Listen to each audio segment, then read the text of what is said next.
everyone for joining us this morning. As Brandon said, my name is Jennifer Landris, and I serve as the Senior Vice President and Chief Operating Officer for Biocom California. And in that capacity, I oversee our capital development and partnering initiative, which is expressly focused on connecting members and prospective members to potential partners or funding sources. In addition, we're focused on raising awareness and developing programming on various opportunities that exist to accelerate your company's success. We are thrilled to be partnering with CIRM on this webinar today and in one-on-one partnering meetings later this month. And if you have any questions about our capital development initiative, please do not hesitate to reach out. I will make sure to put my contact information in the chat.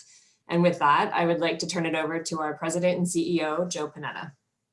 Thank you, Jennifer. Good morning, everyone, and welcome to Biocom California's first ever partnering day with the California Institute for Regenerative Medicine. I'm Joe Panetta, and I'm President and CEO of Biocom California, the state's life science industry association. I'm also very honored to be a member of the Independent Citizens Oversight Committee for CIRM, first appointed by Governor Brown in 2014 and reappointed last year by Governor Newsom. I believe so strongly in the work that we're doing for patients in the regenerative medicine arena and in building California's life science strength through the work of CIRM under the great leadership of my good friend and colleague, Dr. Maria Milan. I was also at the helm here at Biocom when we first endorsed the proposition in 2004 that allocated $3 billion to start CIRM. And again, last year, we endorsed Proposition 14 for an additional $5.5 billion. So it's a great pleasure, both personally and professionally, to see so many of you attending this first ever event between Biocom California and CIRM. You know, 2020 here in California was a year when our industry confronted unprecedented challenges in addressing a global pandemic, the likes of which we hadn't seen in more than 100 years. There's no refuting the horrifying impact that SARS-CoV-2 has had across the globe. I've been CEO here at Biocom California for more than 20 years, and this has undoubtedly been a period like none other. And yet, we've seen the life science industry rise to the challenge, bring the diagnostics and therapeutics and vaccines to market to address this terrible, terrible challenge in record time. It's truly astonishing. And we've also seen ongoing breakthrough work over the past year on products across the disease spectrum, from cancer to diseases of the brain and heart to chronic illness. These are companies and their leaders who deserve our thanks and our appreciation. And working under these stressful pandemic conditions to raise funds and start companies and bring products to market just took a breathtaking amount of courage and resilience and agility. So what have all these challenges revealed? I think that our industry and the innovative science that supports our research and product development will be the solution to improving health and to saving lives. That's why we're gathered here today. In California, we depend on the life science community in very significant ways, scientifically, medically, and economically. It's a cornerstone of California's global competitiveness, and patients across the world rely on the profound discoveries that are being made every day in our world-class research and academic institutions, as well as the therapies that are being developed by our life science companies. So, since the passage of Proposition 17 in 2004, California Institute for Regenerative Medicine has saved and improved lives through the advancement of more than 90 clinical trials, 2 FDA-approved cancer treatments, 9 new treatments that are already being fast-tracked for FDA approval, and nearly 3,000 published medical discoveries with more than 800 patents filed. Clinical trials are underway for diseases like cancer and diabetes, spinal cord injuries, Parkinson's disease, blindness, kidney disease, and many more. I'd say we've returned more to the citizens of California in the last 17 years than anyone would have imagined possible when we began. Biocom California has a history of helping companies access capital and accelerating successful partnerships between the early stage companies and the large biopharmaceutical corporations. In the last 2 years, we've held more than 15 partnering events with companies like Eli Lilly, Sanofi, Daiichi Sankyo, Boehringer Ingelheim, and others. But today kicks off the first ever partnering event with CIRM. And I believe you're in for a tremendously valuable event as you learn about the partnering and grant making opportunities at CIRM. But let's keep in mind that CIRM's mission is to accelerate stem cell treatments to patients with unmet medical needs by funding promising research in California. CIRM's collaborative funding opportunities support discovery through phase 3 clinical research programs, and CIRM's currently soliciting applications.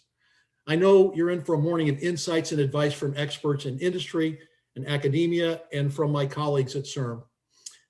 I hope that the work that all of you are undertaking at CIRM and with our industry and the partnerships that you create today and afterward will ultimately benefit patients around the world in the years to come. I want to thank you all for being here today. And I want to turn things over to my colleague, Shyam Patel, who's Director of Business Development at CIRM. Thank you very much. Thank you, Joe, for that excellent intro. You've summarized almost all of my slides in 5 minutes, so we could probably take the next 30 minutes to enjoy lunch, breakfast, or dinner, wherever you are. So I want to thank everyone for joining us today. I'm the Director of Business Development at CIRM. I'm going to walk through a brief update on CIRM, also introduce the 2 panels that we're going to have later today, and then kick it off from there. So I have a few slides that I'm going to share right now. Give me a second. All right, so I want to thank the Biocom organizers for not only this plenary event, but for 2 other things that are going on right now. First of all is matching our awardees with Biocom industry partners, and that's ongoing behind the scenes, and we expect to have meetings one-on-one next week. They're also allowing for enabling anyone who wants to meet with CIRM to do so as well, using the forms that were listed on the registration site that you all saw. So with that, this is a brief agenda. I'm going to spend the next few minutes talking about CIRM and our funding opportunities, and then we'll jump into the 2 panels. So with respect to the panels, the first panel that we have is going to be our CIRM-funded companies speaking about how they view CIRM funding to progress their pipelines. So we have leaders from JASPER Therapeutics, Jsite, Panetta, and Rocket Pharmaceuticals, all names that have become very familiar in the last few years. And then following that, we'll be having a set of speakers from our academic institutions who will be speaking about stem cell-based therapies, including Dr. Diana Farmer, Dr. Anthony Oro, and Dr. Jack Riedling, who will be discussing emerging therapies, all stem cell-based. So today, I'm going to focus my CIRM presentation on partnering, which is what we're talking about today, how we partner with our grantees, how we partner with service providers, and how we partner with other funding institutions to progress our mission. And as Joe mentioned, our mission is to accelerate stem cell-based treatments to patients with unmet medical needs. And as Joe highlighted, we were founded in 2004 when the voters of the state of California, led by patient advocates, approved Proposition 71 and funded the agency with $3 billion to accelerate stem cell treatments. Subsequently, last November, which, by the way, was only 4 months ago, it feels like an eternity, the voters of the state of California passed Proposition 14, again, showing their trust in CIRM's mission, and we appreciate that. And so in total, CIRM now has $8.5 billion under management. We've deployed almost all the $3 billion from the original Prop 71, and I'll talk about where that has gone in the next few slides. And we have already started deploying the $5.5 billion under the new Prop 14 allocation. So with that original Prop 14 allocation, we funded over 1,000 different transformative programs, including 68 clinical trials, and treated more than 2,700 patients in those trials. These 68 clinical trials have spread across 35 indications, including first in man stem cell therapies for diabetes, as well as phase 3 clinical trials for improving organ transplant. And one thing to note is that 51 of these 68 trials actually came since 2015. This is due to 2 factors. One is acceleration and optimization of our funding model, which I'll discuss later on, as well as just a rapid advancement in cell and gene therapy industry, as you've all noted in the last few years. So one thing that often goes unnoted is that CIRM has spent its $3 billion allocation across the entire spectrum to develop a stem cell research ecosystem in the state of California. This includes education programs. So we funded the education and training across the entire range from high school students through clinical fellows. We invested in infrastructure, initially in building labs that served as safe harbors for embryonic stem cell research, as well as GMP facilities, including the UC Davis facility, and more recently in targeted infrastructure to support cell and gene therapy product development, specifically around a CRO network, as well as a clinical trial network, both of which I'll highlight later on in these slides.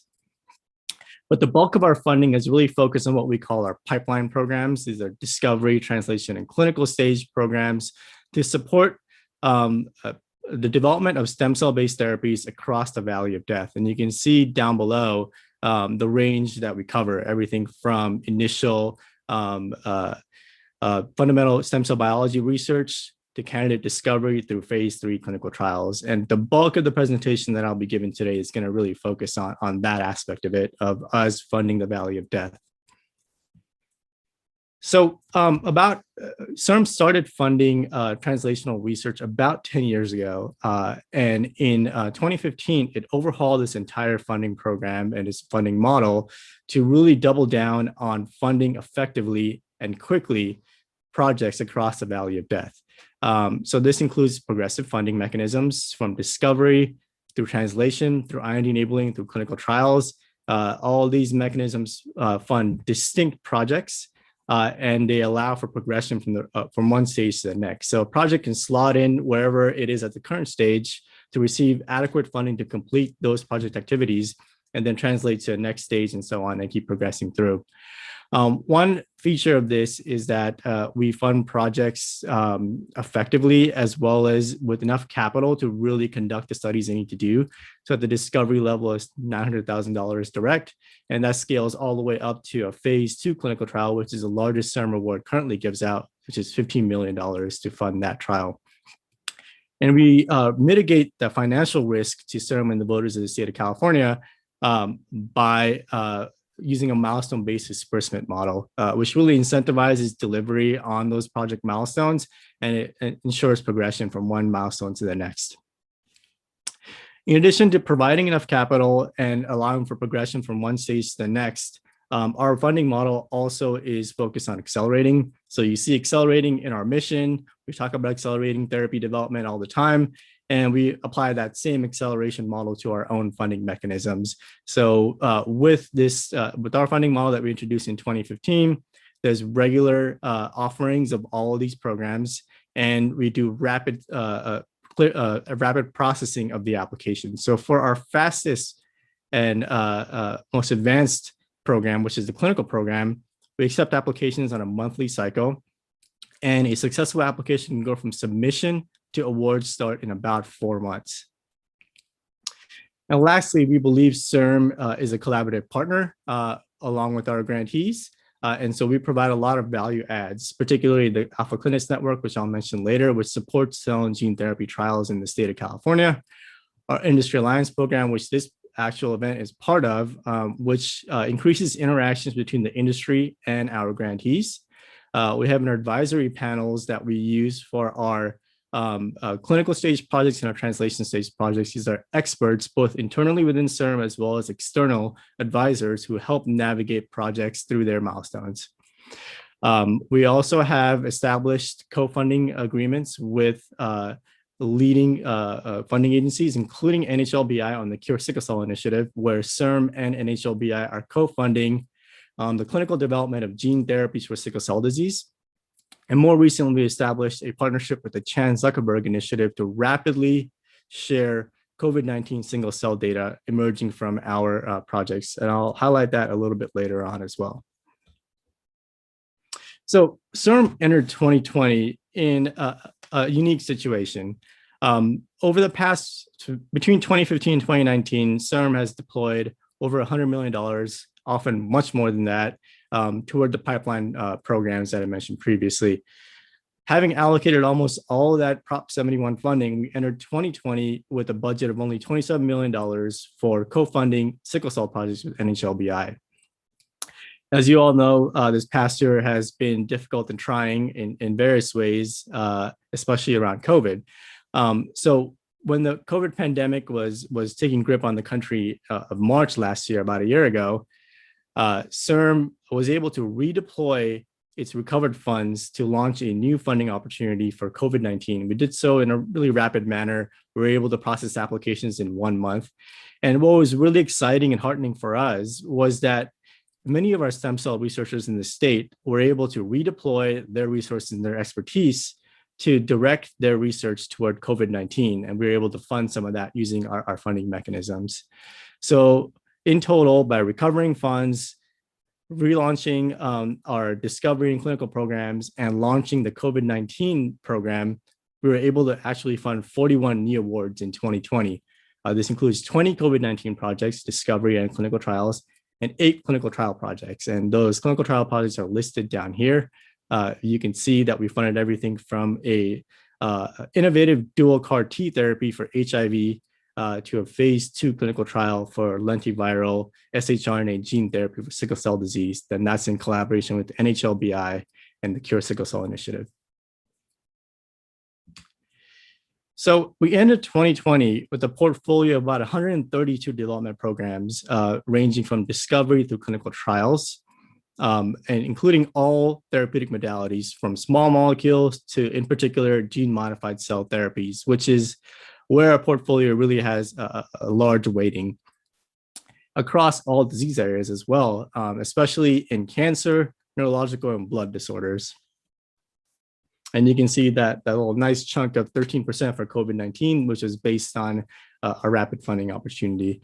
One thing to note is that the gene therapy slice is about 1% in our current portfolio, but this is expected to grow because Prop 14 actually allows us to fund gene therapy outright. And I'll discuss some of that later on. So our model is designed to nurture and de-risk therapeutic development programs across the translational valley of death until they can obtain early data to attract industry partnerships. So we are really focused toward driving these projects through to the point where they have enough data to attract industry investment, which is going to drive them through late-stage clinical development and into commercialization. And so with that, we track all the industry investments and industry activity into the CIRM-funded projects. This includes how many companies were spun out of academic projects that we funded. And to date, over 45 companies have spun out of academic projects that CIRM has funded. I'll highlight some of those later on. Over 50% of our CIRM funded clinical projects are actually partnered with industry. And this includes, at a minimum, venture backing. 3 of CIRM funded companies have issued IPOs, and I'll discuss those as well. And in total, since we started tracking in 2014, about $17 billion in industry investment has flowed into CIRM-funded projects over the last few years. You'll notice that 2020 had $13.6 billion, and that is because our portfolio had matured to a point where we were seeing multi-billion-dollar acquisitions across the spectrum, and I'll highlight those in a couple slides. So one project exemplifies our ability to fund across the valley of death and to secure partnerships, along with many others. And the one I'm highlighting here is that of Jsite. So Jsite started off as a discovery stage project at UC Irvine in Dr. Henry Passan's lab. And over the course of the last 10 years, they've received 4 CIRM awards, 2 to UC Irvine, 2 to Jsite, to fund the development of a human retinal progenitor cell therapy for retinitis pigmentosa from that initial candidate discovery stage through phase 2 clinical trials. And in May 2020, last year, Jsite entered into an ex-US licensing agreement with Santen that'll valued up to $252 million, which includes $62 million in upfront cash, which it can use to progress its therapy through phase 2 and phase 3 clinical trials and into the market. So this is what we mean by being able to progress from one stage to the next, being able to fund effectively up to a point where there's enough data generated to attract industry investment into that project. And We're excited where Jsite is headed, and we have several other projects that have done similarly, including one that you may all recognize, and that's 47 out of Stanford University. So CIRM had funded the discovery and the initial development, as well as the first clinical trial of magrolimab, the anti-CD47 antibody. And then after 47 was spun out, CIRM funded 2 47 clinical trials.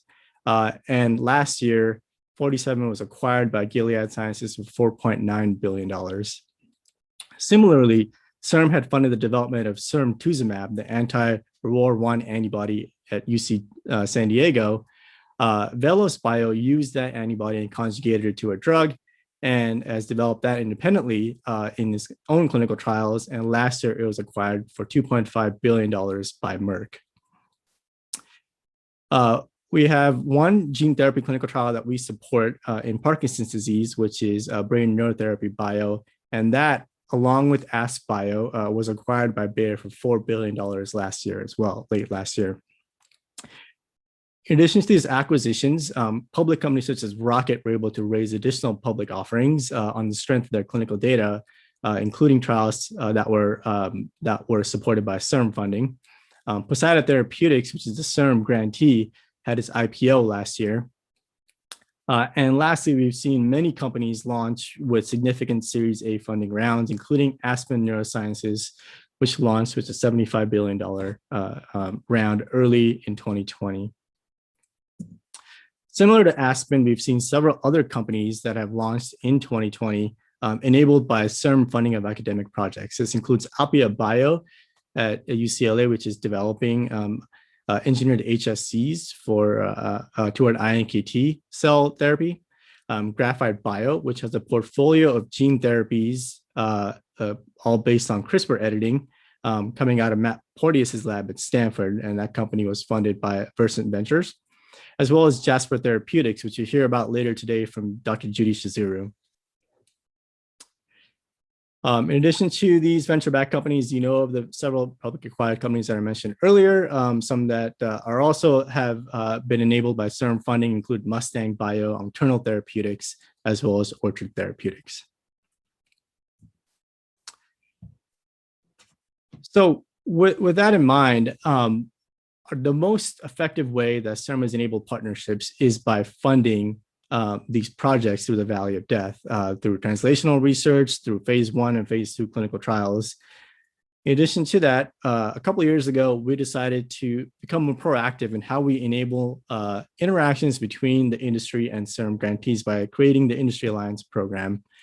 This is a program that's managed by the business development team at CIRM, and it has a couple of different functions. First and foremost, we do broad outreach to all industry stakeholders, from venture capital to small and large biopharma to foundations, as well as angel investors. And the intent here is to broadly inform them of CIRM's mission and about CIRM's portfolio and how they can get interact with us. So one of the services we provide is a curated portfolio approach to anyone who needs it. So for example, we have 132 projects. It's a lot to consume and digest, even though all those are listed on our website.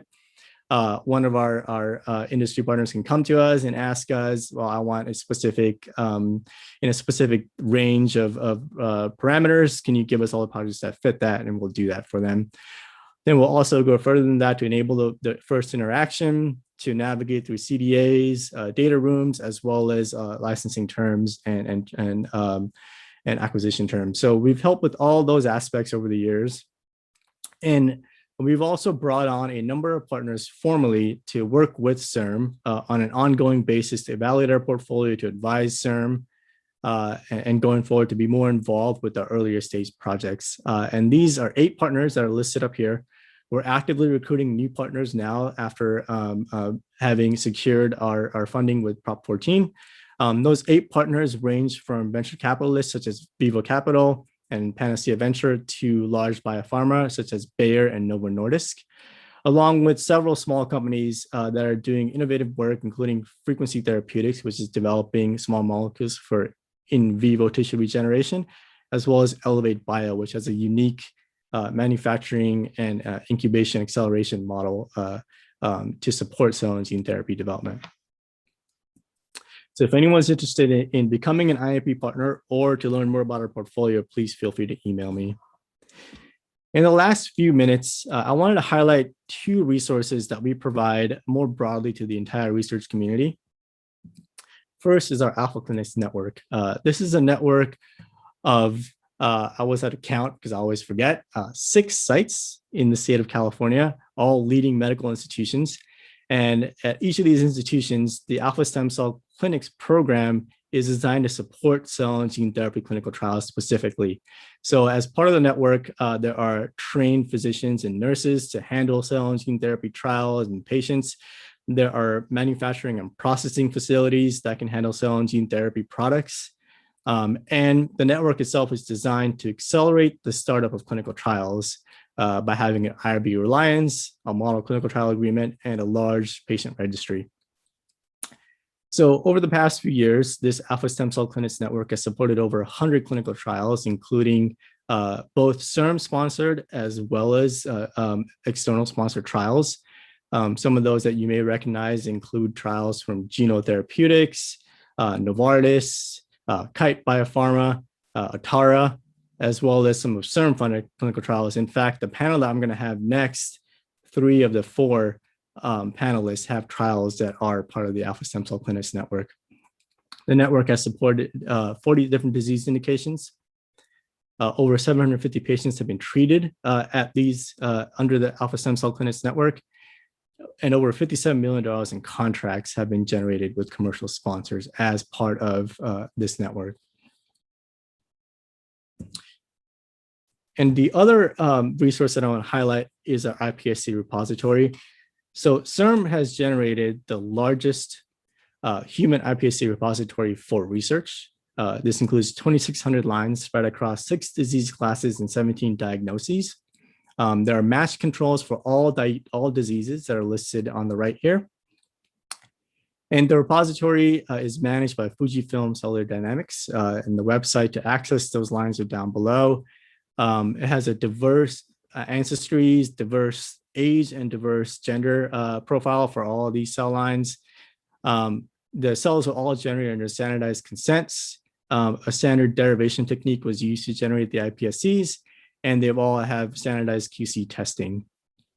In addition to that, Fujifilm has pre-negotiated a license agreement, and that's available for commercial use, so that all the underlying IP has been licensed under one agreement that a customer can choose to execute with Fujifilm Cellular Dynamics for commercial use. In addition to that, available soon, we'll have SNP genotyping data on almost the entire collection and whole genome sequencing on over 300 lines. This was enabled by our academic collaborators at the Broad. So I encourage you to look at the website, and if you have any questions about the IPSC repository, please contact CIRM. And with that, it brings us to 2021. So again, we thank the voters of the state of California and all of the sponsors of the of Prop 14 and all of the endorsers of Prop 14 who enabled CIRM to have a future beyond 2020. So Proposition 14 allocates $5.5 billion to CIRM. Of that, $1.5 billion is specifically allocated to our neuro and CNS diseases.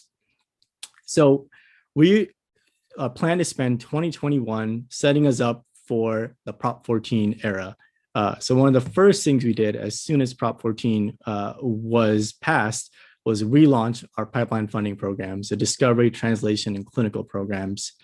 The translational deadline just passed. The discovery deadline is approaching, and many of applicants are rapidly putting together the application right now. And the clinical program is ongoing and is accepting applications on a monthly basis. In total, for the first half of 2021, the budget allocation for these 3 programs is $180 million. In addition to that, we recognize that a core tenet of developing and fostering a cell and gene therapy ecosystem is to fund and train students. So as part of that, we are working on relaunching our Bridges program, which supports undergraduate students training in stem cell research, as well as our training program, which is going to support graduate students, postdocs, and clinical fellows in stem cell research training. While that is ongoing, in the second half of 2021, we plan to refine our pipeline funding programs, and we plan to launch a shared labs program to update and enhance the laboratories at the academic institutions in the state of California. In addition to that, we're developing our 5-year strategic plan in coordination with the board. And this plan is going to allow us to develop new science infrastructure, education and training, consortia, and manufacturing funding opportunities, which will all be rolled out over the next few years to create and foster a inclusive as well as accelerated cell and gene therapy research ecosystem in the state of California. So with that, I'm gonna stop talking and turn it over to Oscar for any questions from the audience. Thank you. Hey, how's it going, Shyam? Yeah, this is Oscar with Biocom California. I'm the manager of capital development and here fielding some questions. And we've got a couple of them. It says this money is public funds. How are you making sure funds are dispersed fairly to economically and socially disadvantaged companies and not to those that lobby? That's a great question. And I think Dr. Maria Milan can probably weigh in a little bit more than I can. But one thing to point out is that all the applications that are submitted to CIRM are reviewed by an external scientific review committee.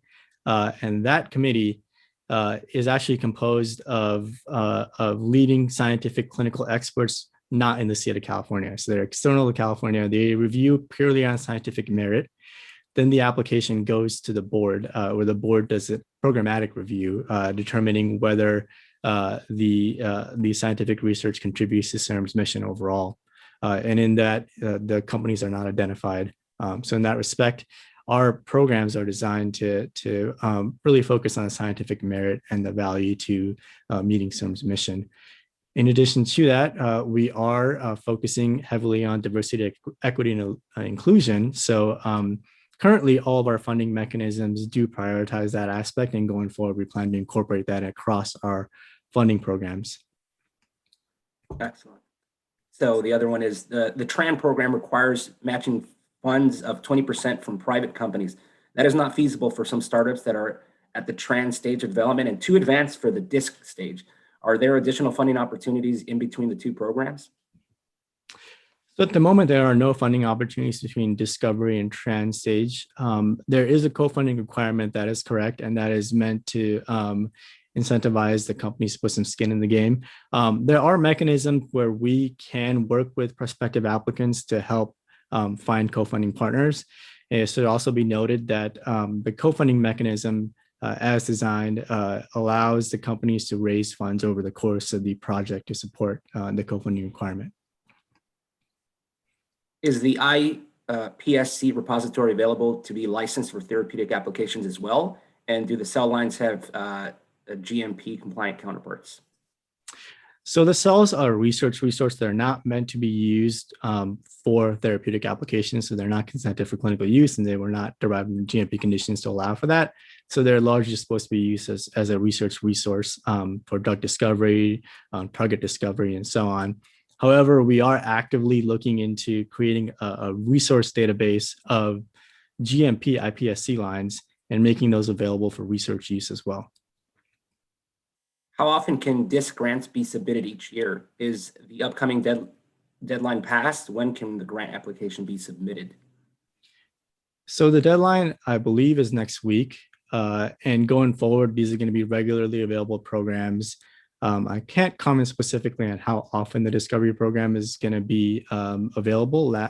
Previously, it was available twice a year, and the translational program was available 3 times a year. Will there be CIRM TRAN 1 through 4 partnering again in the second half of 2021? Yes, definitely. The other one is in the chat. Give me one second. Are CIRM's programs still open to international partners, and can funds cross borders? That is a great question. So there is a geographic restriction to our funding. So especially for discovery and translation programs, it only allows for California organizations to apply. For clinical programs, non-California organizations can apply and will fund their clinical work in California. With respect to funds crossing borders, it depends really on the type of research that's being done. So a California organization can have research be conducted outside of California, but it is under very limited circumstances. So we encourage anyone interested to contact us so we can provide more information on that point. Excellent. And I believe there's one last. How did the 2021 CIRM activities address affordability and accessibility that is a feature of Proposition 2014? So I'm going to kick that over to Maria Milan if I can. I know she's on, so hopefully she can answer that. Hello, everybody. Thank you, and thank you, Sean, for a great presentation. Regarding that question about affordability and accessibility, that is correct. That is a component of Proposition 14. And currently the board is forming the steering committee called the Accessibility and Affordability Work Group. Once that's formed, that group will, kind of determine the course forward.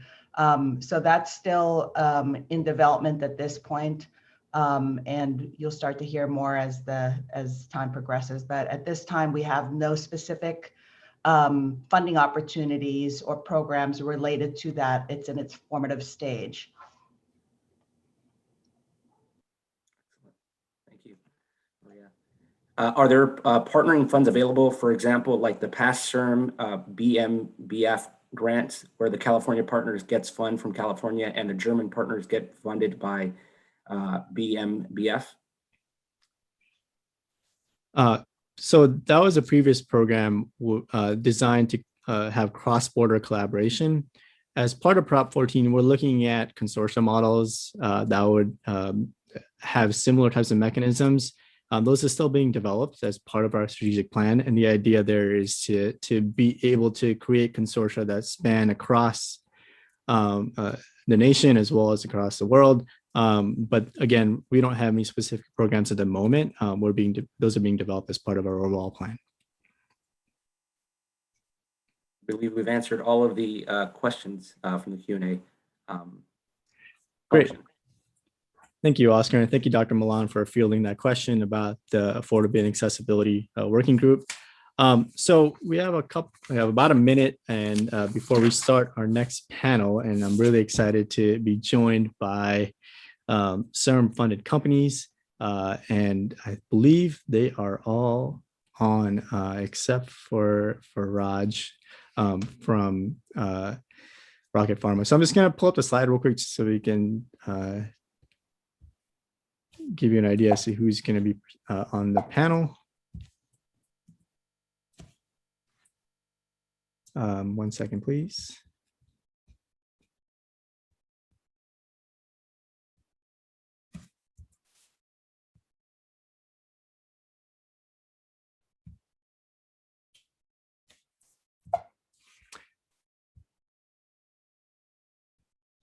So for the first panel, which is going to focus on how CIRM funding can be used to de-risk development and attract industry investment, we're going to be joined by 4 CIRM funding companies. And that's going to be Dr. Judy Shizuru, who is a co-founder of JASPER Therapeutics, as well as professor of medicine at Stanford University. Dr. Howard Foyt, who is the chief medical officer, as well as the vice president of clinical development at Jsite.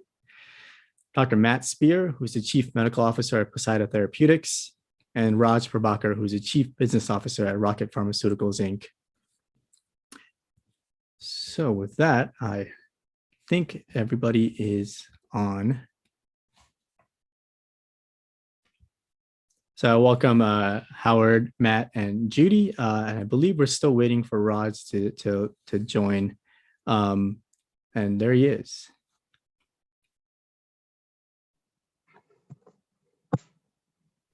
Hi, Raj, welcome. So I just introduced the panel slides, and I have some really basic questions, but before we get into that, I would love for each of the panel speakers to introduce themselves and their companies.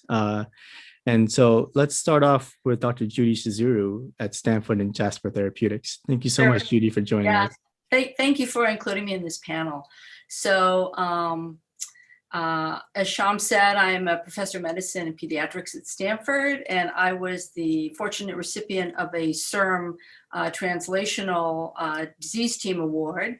And so what we developed was the first in class targeted antibody that could deplete endogenous stem cells in order to be able to get engraftment of donor stem cells or gene modified cells. And from Stanford and following the disease team, we developed it from the mouse studies all the way through to the open clinical trial, which remains open. And as part of that, and with CIRM support and others, we spun it out to be JASPER Therapeutics. So I'm the co-founder of JASPER Therapeutics, where the trials are continuing on. Thank you, Judy. Howard, would you mind introducing yourself and Jsite? Sure. Thanks, Sham. I'm Howard Foyt. I'm Chief Medical Officer at Jsite. I've been with the company since 2012, literally 10 days before our pre-IND meeting with the FDA to get the clinical program kicked off. We've been had extensive funding from CIRM over the years, and we have been extremely appreciative of the support that CIRM has given us over the years. And we've been working very hard to show the real impact in the regenerative medicine field, and specifically for those patients with diabetes. Our focus up till now has been on providing a functional cure of those patients with type 1 diabetes, although at some point in hopefully the not too distant future, we will expand our programs to include those with insulin requiring type 2 diabetes. Our pipeline includes 2 products in the clinic right now, PEC and CAP and PEC Direct, and a 3rd program in the which will hopefully be entering the clinic in the not too distant future, hopefully by the end of this year or certainly by early next year. This is a gene edited product that we're referring to as PEC-QT. The CIRM grants that we've received over the years, I've been PI on 2 of them, have spanned all the way from discovery to translation or to clinical trials. The data we have gathered from these programs have enabled us to establish collaborations with 2 other industry sponsors.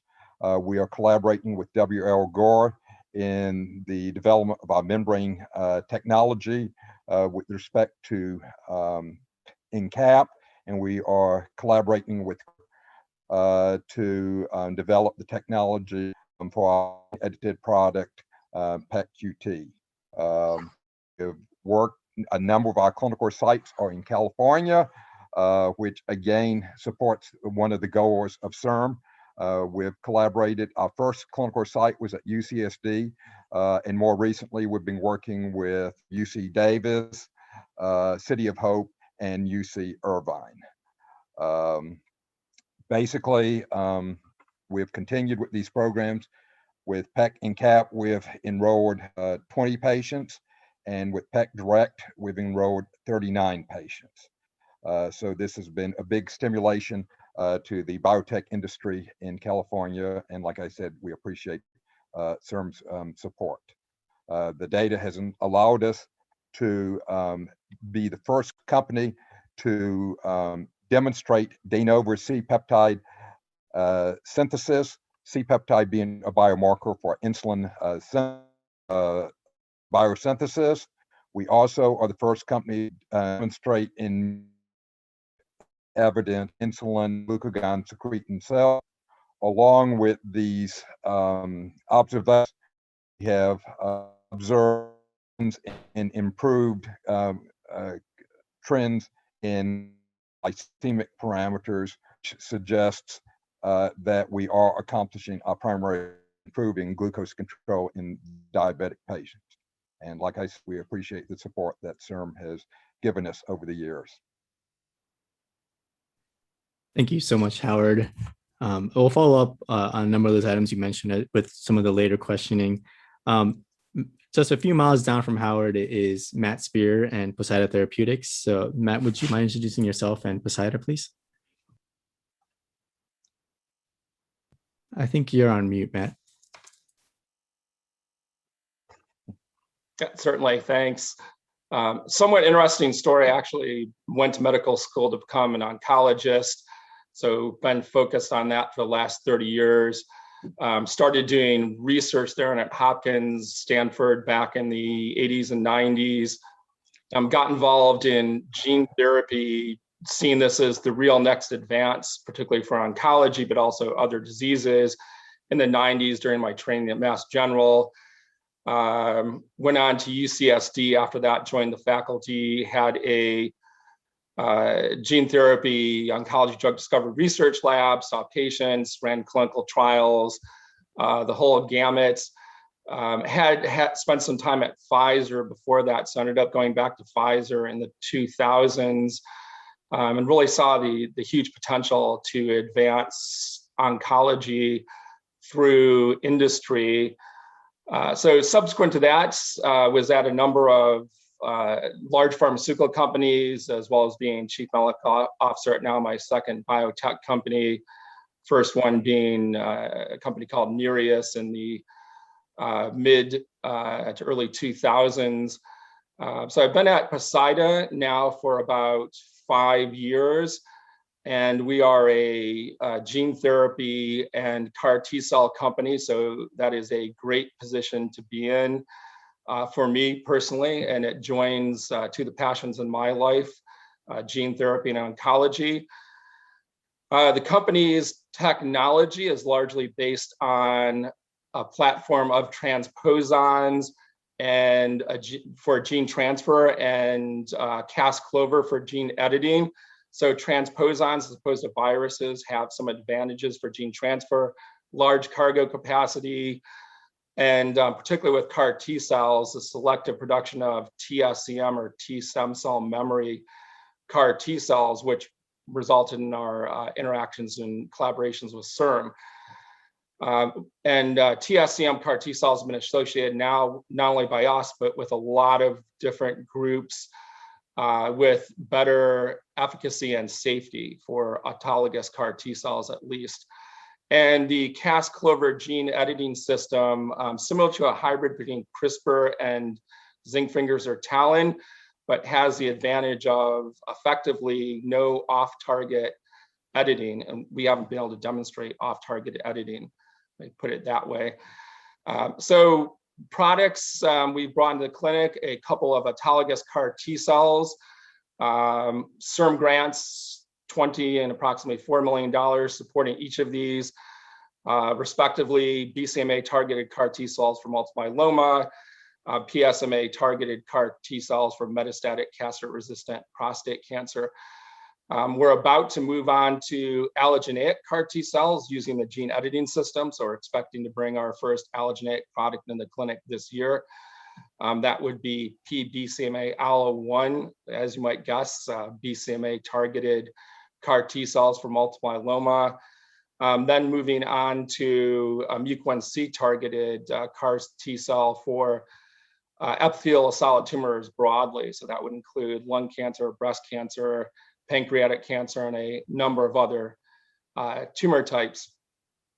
And subsequent to that, so I'm getting back into the direct gene therapy space where the company really began prior to the CAR T cell revolution, with a product for ornithine transcarbamylase deficiency and a product for hemophilia factor VIII deficiency, as you know. So it's been an exciting run, and as I mentioned, great collaboration with CIRM along the way for a number of years now, and have really found their support along the way extraordinarily helpful to the company, particularly in the early stages, and getting those programs, the two autologous programs I just mentioned, going and moving into the clinic.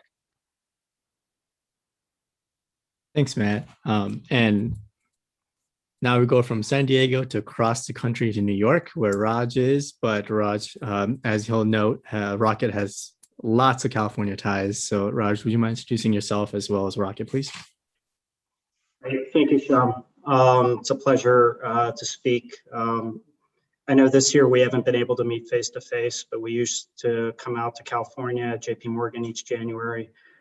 A little bit about myself. I've been in the industry a little over 20 years. I was a biomedical engineer by background, and I've spent most of my career in cell therapy or aspects of gene therapy. Started out in mesenchymal stem cells, worked in non-viral gene therapy, and then in the autologous world for a number of years. I joined Rocket early, and Rocket now is a $3 billion market cap company listed on NASDAQ. And in the 5 years, we have taken 5 programs to the clinic, either in cell therapy or gene therapy. 2 of our programs that are in the autologous space, we're delighted that we've received CIRM funding. It turns out for all 5 of our programs, our leading clinical sites are all in California, despite being based in the East Coast as a company and having some of our manufacturing on the East Coast. The reality is all of our clinical activities happen in California.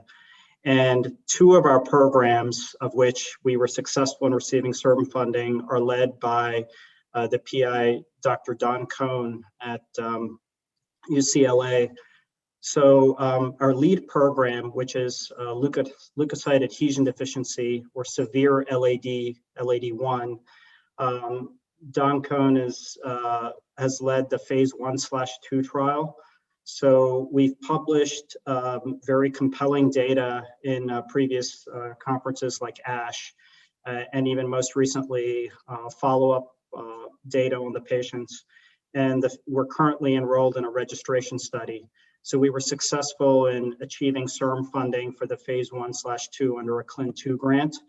And in addition to that, working with Don, we were able to secure funding for the phase 1 for IMO, infantile malignant osteopetrosis, which is a similar type of platform to LAD, where it's an autologous approach where we take the patient's CD34 cells and introduce the proper genetically modified construct. In the case of IMO, it's the corrected TCIRG1 gene. And the goal is very similar to all of our other programs, a one and done gene therapy where we can cure the patient. For both of these programs that are CIRM funded, there is no standard of care except for allogeneic bone marrow transplant. So we believe that for many of these patients, that really when you look at the Kaplan-Meier, the mortality is not more than several years. And these are pediatric rare diseases. We believe that if we can capture these patients early and introduce a curative gene therapy and cure these patients, there is not only significant value to the patients, but also the medical system. And being in a registration trial for LAD and entering phase 1 for IMO, the current discussions with the agency are that it's indicated that we may not need a phase 3 trial. So we're hoping to be one of the first commercial launches for these type of programs as well, and to partner with CIRM alongside. So we're very excited. We've got 3 additional programs that we'd love to talk to CIRM eventually on, and we're working with other leading sites, including UCSD and Stanford. So we love the working collaboration that we have at the moment. Thanks, Raj. I guess what I'm hearing is that if you can find a manufacturing facility in California, you might as well move the whole company out here, right? So, Judy, going from academia to launching JASPER, right before the pandemic, you closed your Series A round. Right. So I'm wondering, since that is relatively fresh on your mind, although last year seems like it lasted forever, I'm wondering, what were some of the key takeaways that you learned as you were launching JASPER and raising that first Series A round that would be beneficial for the audience? Well, I do have to go back and talk about the CIRM funding that I received, because I was fortunate to, in the preclinical setting, to be, funded for this idea that we would be able to replace, the genotoxic chemotherapy that is required to get hematopoietic stem cells to engraft with targeted therapy with an antibody. So early on, CIRM identified that as a promising approach. And then subsequently, when CIRM, funded the disease team, that was the lesson. You can see I'm sort of steeped in academia. And so JASPER is my first company, but with that, CIRM gave my team and myself an education as to we were trying to cross the valley of death from the mouse studies. And so the concept of the milestone was introduced to us in terms of being able to move this forward. And so, I think that CIRM all along has really helped to shepherd this idea that one could use targeted therapy to condition patients to allow hematopoietic stem cells to engraft. And in that way, by shepherding, our understanding, and then, having the milestones to get through the IND and then the opening of the clinical trial, that's all been very critical. I'd say that, it was really pre-COVID that we started raising the Series A funding. But we're really fortunate that because we had gotten so far with the patients that we were treating, which are the patients with the bubble boy disease or severe combined immunodeficiency, and the only way that we're going to cure those children is either with, an allogeneic blood stem cell transplant or by autologous gene therapy transplantation, that we had already gotten far along in the proof of concept showing that the patients are doing well, that in terms of raising the money for the company, it's great to have a clinical stage company and great science to back it up. So, it's for an academic, it was a different experience, but I have to say that the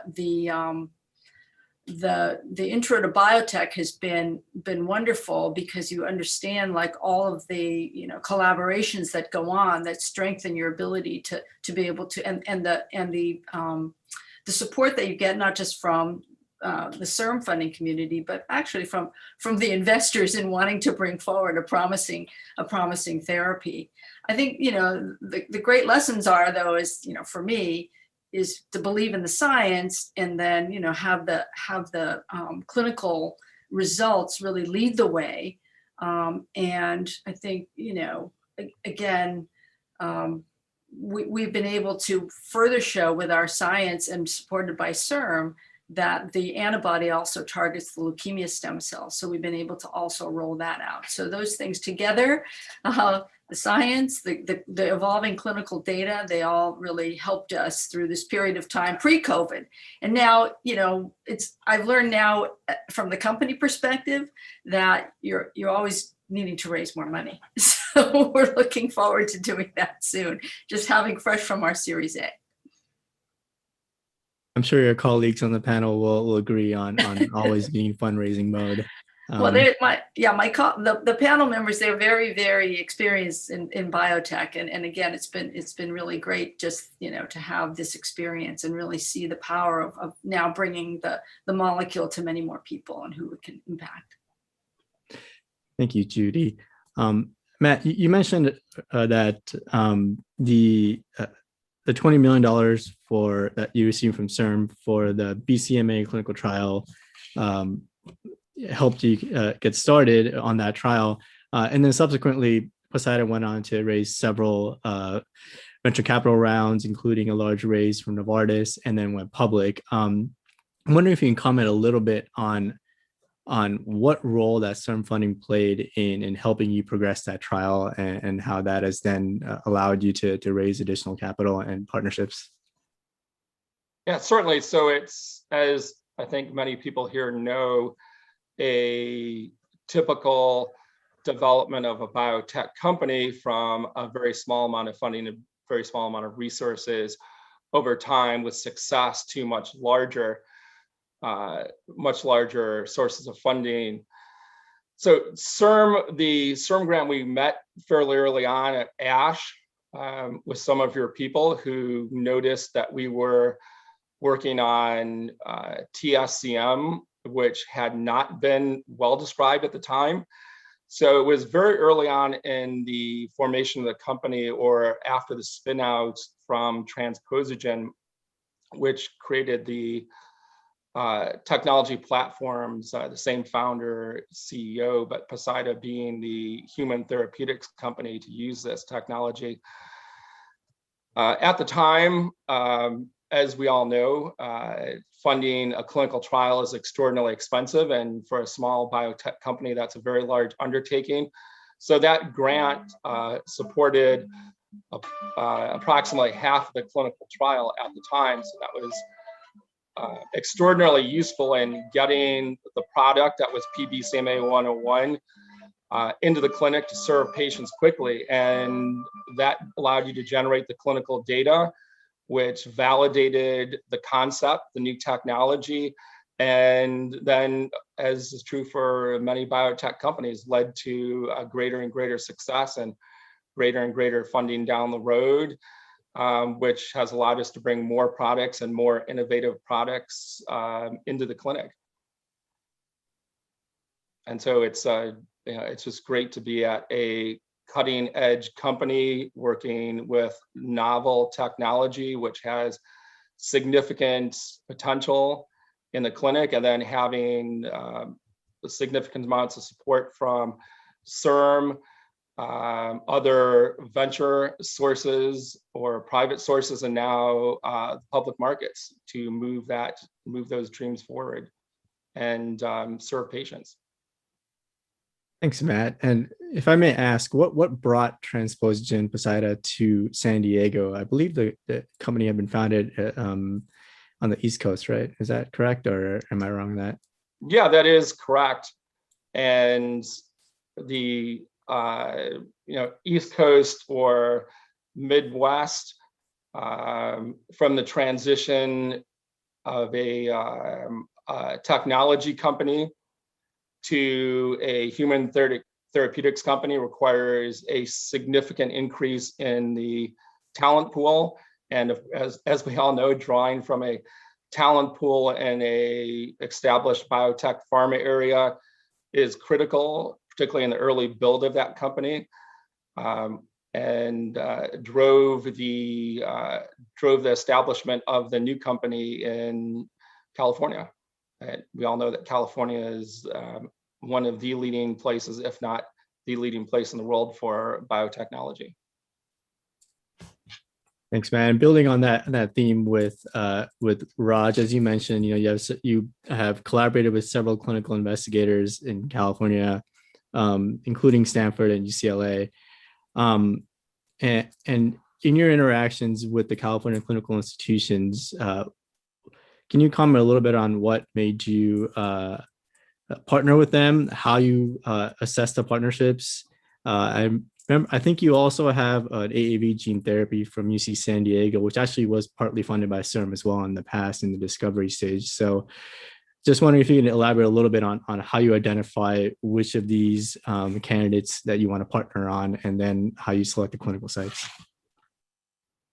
So thank you. So the indications that we've chosen, I think if you even go back in time and how we chose our pipeline indications, Rocket's thesis has been that we pursue rare diseases where we feel we can be first, best, and only in class. We haven't pursued indications, for example, where there are many other approaches. And in that case, for whether it's LAD, IMO, Danon disease, which UCSD we're pursuing, we're the only commercial group that's going after these indications. And in the ultra rare disease space, there are very few investigators that really follow these patients. In a country, there might only be 3 to 5 physicians who see some of these patients. So you look at them as centers of excellence.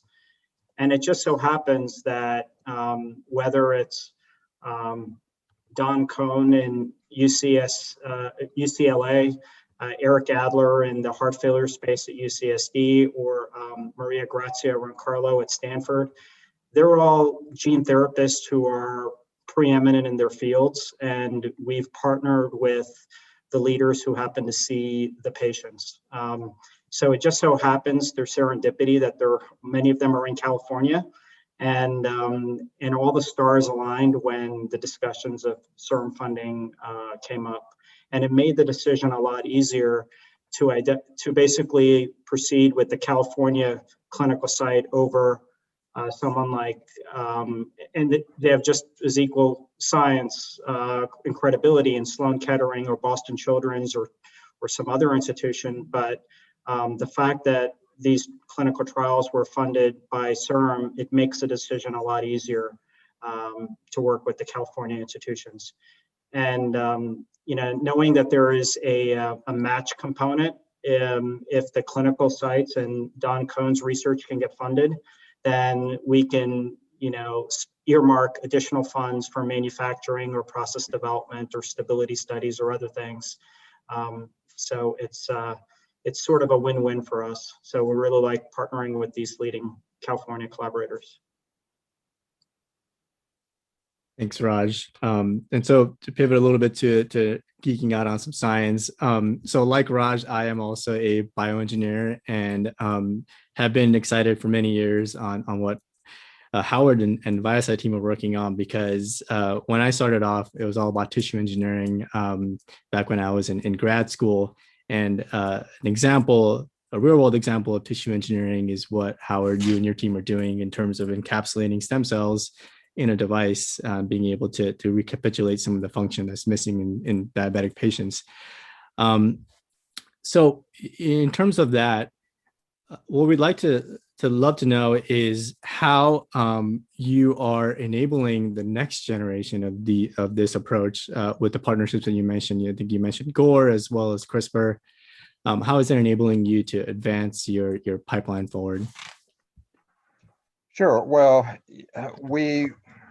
one basic concept is that, as with research of any dimension, you never know what you don't know until you get there. And even though we had outstanding results in the rodent models, when we actually took the product into man, we ended up with certain obstacles and challenges along the way that we had to circumvent. And that's one of the things that led us to the collaboration with W.L. Gore, who is a world leader in membrane technology.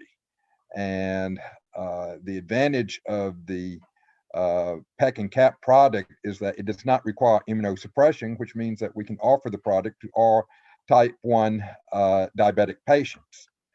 We're trying to even expand this approach even further by using a gene-edited product.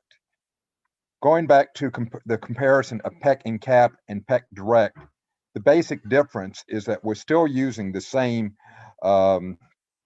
stem cell-derived cells to load into the device. The difference is that PEC and CAP is fully encapsulated, which means it does not require immunosuppression.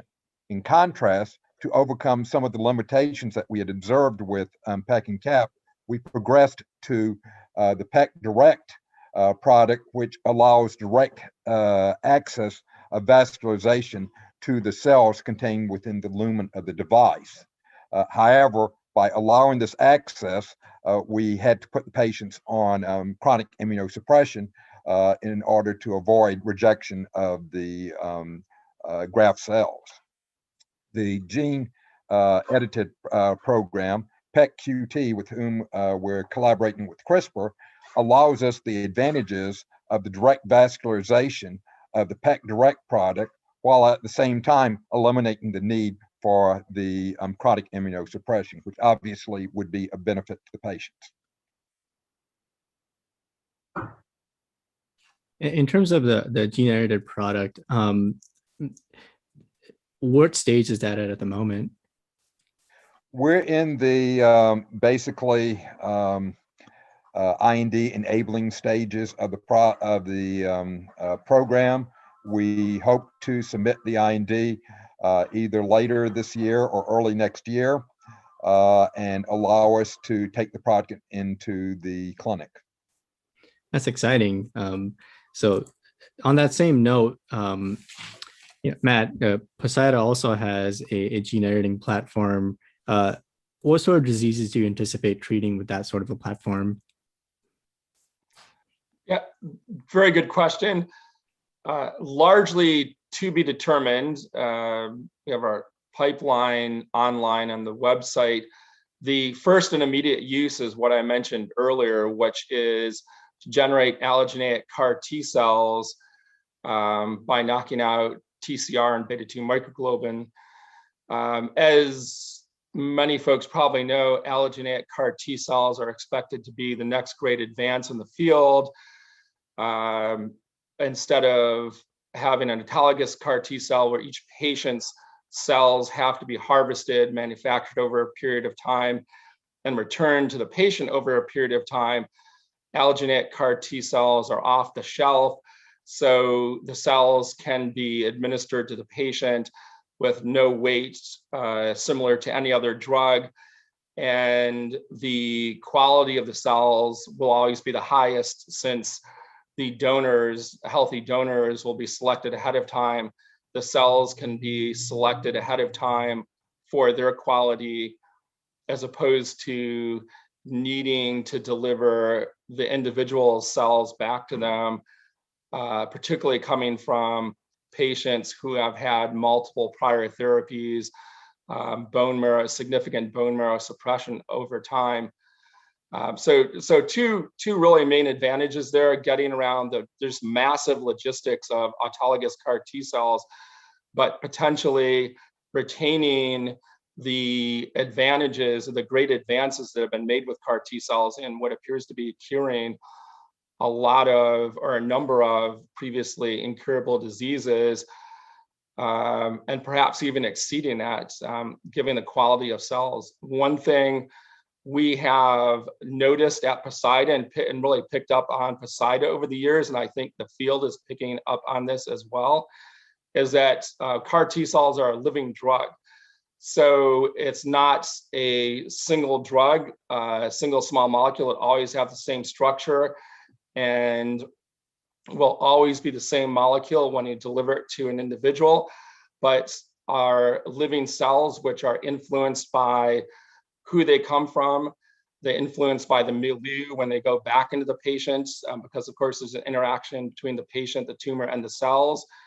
And manufacturing plays a significant role in this. So there's a lot of advances we've made in manufacturing over the years through scientific study of the methods, scientific study of the outcomes, and correlation of various pathways with behavior in patients.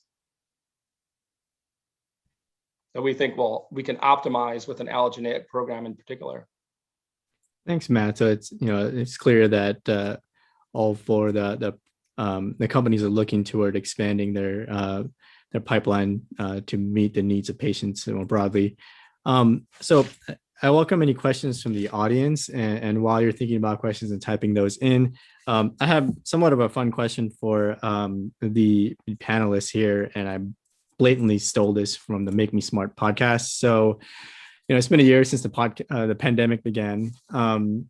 What's something that you thought you knew before the pandemic, but now realize you were wrong about? So, in the span of 1 year, where has your perspective changed the most from what you thought was something you knew back then to what you realize along the way that you're wrong about now? And I'm going to put Judy on the spot first. Sorry, Judy. Yeah, that's really putting me on the spot. I could start by saying I used to think a mask was just a mask, but we won't go there. I mean, I thought about this, and really maybe people can identify with this. This is a fun question. I didn't realize that the household member that would be the most impacted is the cat. meaning in terms of the psychology of the cat and how they, so we have a feral cat, which means a wild cat, which we brought as a juvenile. And that cat's very independent, or was very independent. And we kind of ignored the cat. But since my daughter, who's 16 years old, is home all the time, the cat now feels responsible for everyone. It seems like her psychology has really changed. She wakes me up every morning. She sits outside my daughter's door at like 8 o'clock, and she doesn't meow very loud, but now she's somehow gotten this loud sort of primordial meow to wake her up. And she's just more involved. And so I'm thinking, as the pandemic does recede, that when we go away into our, back to going to work all the time, that the cat's going to have some, we're going to give her some couch time or something. So I didn't think that the cat would be the most impacted member of the family. The cat might need some cat therapy going. Yeah, right. Well, so maybe people who have cats can identify with, cats suddenly exerting themselves and getting empowered. Raj, would you mind going next on this question? Yeah, I think, it's almost a year ago to this point when we were about to enter the shutdown here in New York. And I think we saw the surge in cases first.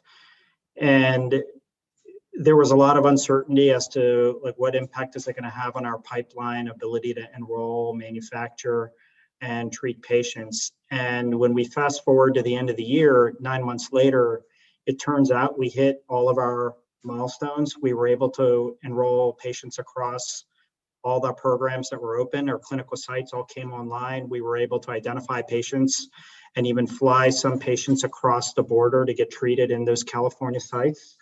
And we were also able to work with the agency to get our 5th IND cleared on IMO. So despite the backlog of in the industry where they had to prioritize COVID-related trials, or the agency had to deprioritize non-COVID-related programs, what we saw was the ability not only of our company, but a lot of people in industry to become efficient. In what you would normally do in an 8 or 10 hour day, people would schedule meetings back to back. We were able to work with our vendors and suppliers to ship product across country and learn to be efficient and learn to adapt in a changing environment. So if anything, now that I unfortunately haven't been scheduled yet to be vaccinated, I don't know where I am on the cadence of the descending age cohorts, but assuming that many of us in our company and our industry get to be vaccinated in the coming months, and we all start to fly and start to travel again, I remain actually very optimistic that we can be even more efficient than we were before. Because if we were able to work in this COVID environment and still achieve this, I think that the productivity is going to increase. But I'm an optimist. Thanks, Raj. And I think my Serum colleagues would agree with you on increased productivity under the work from home environment. I believe probably that not having to spend 2 hours commuting has something to do with it as well. But Matt, would you want to take this question next, please? Right. Yeah, my observations were very much the same. It was how much can still be accomplished during this very, very serious national and international emergency, particularly remotely. It was surprising to us very quickly how fast enrollment picked back up. These are serious, life-threatening diseases. I think patients are motivated to come in, physicians are motivated to come in and get their patients treated. And again, having CAR T cells in which are very well broadcast amongst even the lay public of being a significant advance in medicine. People very rapidly after the shutdown started got back to effectively normal operations at very many institutions. In spite of having to as physicians in particular, and even the patients, go through a lot of extra trouble, a lot of extra difficulty, and a lot of extra work to do that and accomplish that. I totally agree, Matt. And Howard, last but not least, may I have you answer the question? And then we're going to have to move to the next panel in the interest of time. Sure. I will say that I have not observed the behavioral changes in our pet menagerie at home that Judy described across either of our 2 dogs or 3 cats, but yes, they are an important part of our family, and our interactions with them are very critical. With respect to the question, 2 comments. First comment is that I agree with Matt. I mean, we were able to stimulate enrollment relatively quickly, at least in one of our programs, compared to what we anticipated. With PEC and CAP, we had a 4-month delay. We were basically up and running again after only 2 months. With respect to PEC, the PEC Direct approach requires immunosuppression. We had projected a 7 to 8 month delay. We were able to be up and running after only 4 to 5 months. Now, that took a lot of creative thinking and brainstorming on the part of our clinical team to figure out ways to circumvent the obvious challenges. But, with perseverance, we were able to move forward and get the program started. We have not been able to take some of the approaches that the companies have done with respect to say remote monitoring or remote visits, just because of the nature of ours. But these we've been flexible, and we've been able to move forward. My second and final comment regards a more fundamental philosophical issue, and that's the need of the medical community and the biotech pharma communities with respect to how we need to educate the general public. There's been a lot of contradictory information and misinformation that has been delivered to the general public, and we really need to concentrate on delivering a definitive, easily understandable message to everyone, so that there's not all of this contradiction and confusion on the part of the general public. You're absolutely right, Howard. If anything, the pandemic has taught us the value of science and on messaging. So definitely appreciate that. So I want to thank all 4 panelists for spending their time with us today and for highlighting how early CIRM funding has enabled them to progress life-changing therapies for patients with unmet medical needs, and in securing partnerships to keep their pipeline progressing forward to the clinic and beyond. So thank you to Judy, to Howard, to Raj and Matt. And you're welcome to stay on for the next panel, or you're welcome to sign off. So thank you so much. I'm going to hand it over to my CIRM colleagues, Dr. Lisa Kadike and Dr. Kelly Shepard, to introduce our academic grantees to talk about their interesting and exciting next generation of stem cell therapies. Thank you very much.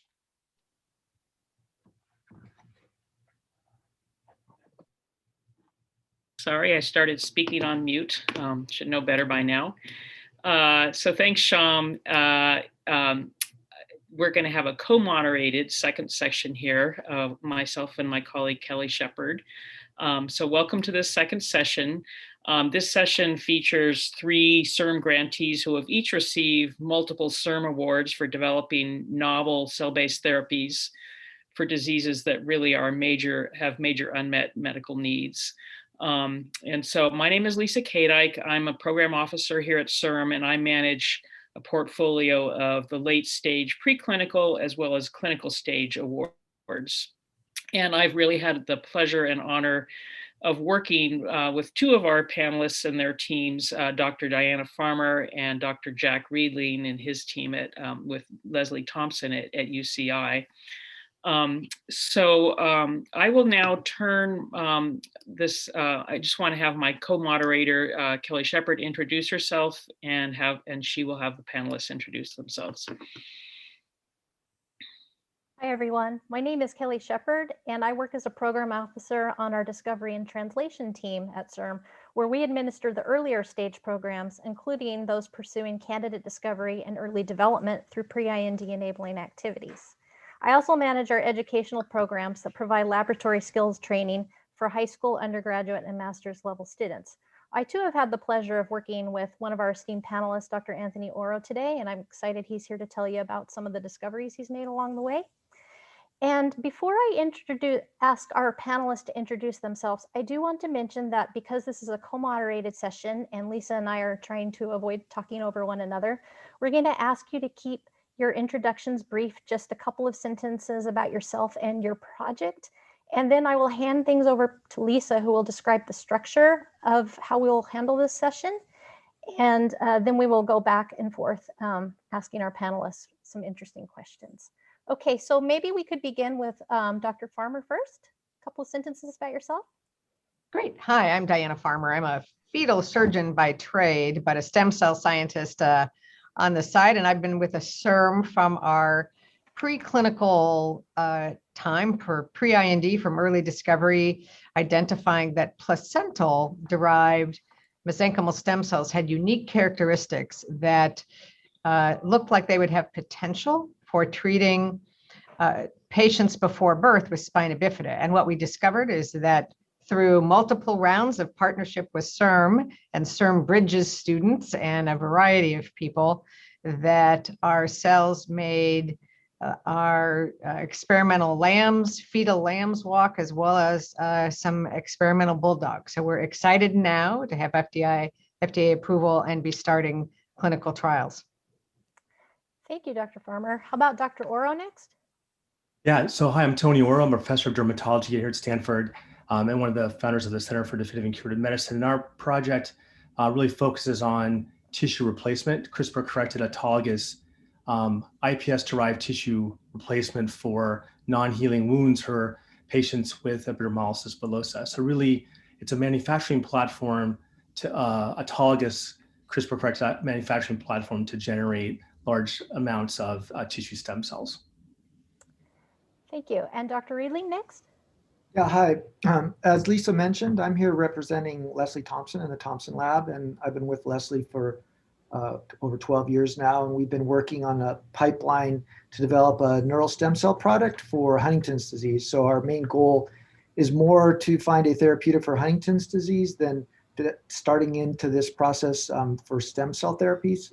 But we've learned a lot and have had a great experience with CIRM along the way, starting with the discovery grant, going through the translational and all the way to the Clin 1 through that pipeline as well. We've had Bridges students, and in fact, some of them have stayed with us in our technical support on current work. So, and I'm just going to give a little shout out to Lisa here, because without the excellence that CIRM provided with program officers, we wouldn't be where we are. Just an amazing group of people have been through this with us, and Lisa's our current one. So I hope I don't embarrass you, Lisa, with that. You did. Thank you very much. Lisa, you can blush now, and then you can. Thank you. I mean, I have to say, it is one of the great things about this job is working with the grantees. It makes us feel like we're part of the team a lot of the times, and so we get really gratification from seeing your success. So just want to just say that. So I guess for the format for this discussion, we have, I guess about half an hour or so left.